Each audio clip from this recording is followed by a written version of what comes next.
आणे येथील गावठाणाजवळ असलेल्या गंजीमळ्यात भटक्या कुत्र्यांच्या हल्ल्यात बिबट्याचा एक बछडा दगावला आहे, तर दुसऱ्या बछड्याला स्थानिक तरुणांच्या प्रसंगावधानामुळे सुरक्षित वाचवण्यात यश आले आहे.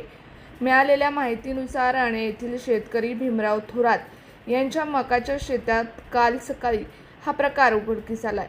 शेतात बिबट्याचा एक बछडा मृतावस्थेत आढळून आला. कुत्र्यांनी केलेल्या हल्ल्यात या बछड्याचा मृत्यू झाल्याचा प्राथमिक अंदाज वर्तवला जात आहे.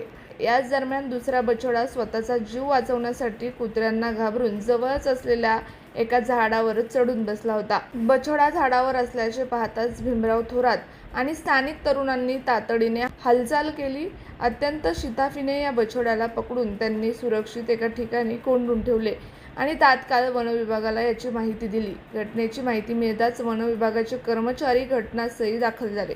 त्यांनी सुरक्षित असलेल्या बछड्याला पिंजऱ्यात बंद केले असून मृत बछड्याचा देहही ताब्यात घेतला आहे. या घटनेनंतर परिसरात भीतीचे वातावरण पसरले असून मादी बिबट्या याच परिसरात असण्याची शक्यता वर्तवण्यात येत आहे. स्थानिक शेतकऱ्यांच्या मागणीनंतर काल सकाळी वनविभागाच्या वतीने त्या ठिकाणी पिंजरा लावण्यात आला आहे. परिसरात बिबट्याचा वावर वाढल्याने शेतकऱ्यांनी शेतात जाताना सतर्क राहण्याचे आवाहन वनविभागाकडून करण्यात आले आहे. न्यूज रिपोर्टर दिनकर आहेर, SBP न्यूज, आणे. 8-8:30ला गाया बांधण्यासाठी आलो. तर आल्याच्या नंतर माझ्या पाळीव कुत्री 2 आली आणि त्याच्यानंतर माझ्या गवतामध्ये शिरल्याच्या नंतर त्यांनी जरा आवाज केला काय म्हणून पाहायला गेलो.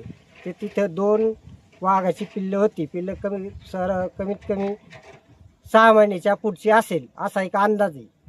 आणि पिल्लं असल्या कारण मग ती कुत्री धावल्याच्या नंतर एका कुत्र्याने एक पिल्लू धरलं, पण ते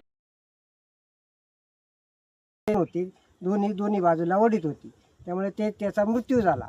पण दुसरा पिल्लू ज्यावेळेस धरल्या गेलं तर एक गावातून एक पोरगा आला. त्याला म्हटलं काठीने या कुत्र्याला मार. ते कुत्र्याला मारल्याच्या नंतर त्याने सोडलं, पण ते पूर्ण माझ्या कोंबड्यांच्या खुरात ठेवलं आणि फॉरेस्ट डिपार्टमेंटला कळवल्याच्या नंतर ते आले आणि मादी होती ते घेऊन गेली आणि त्यांच्या माझ्या मागणीनुसार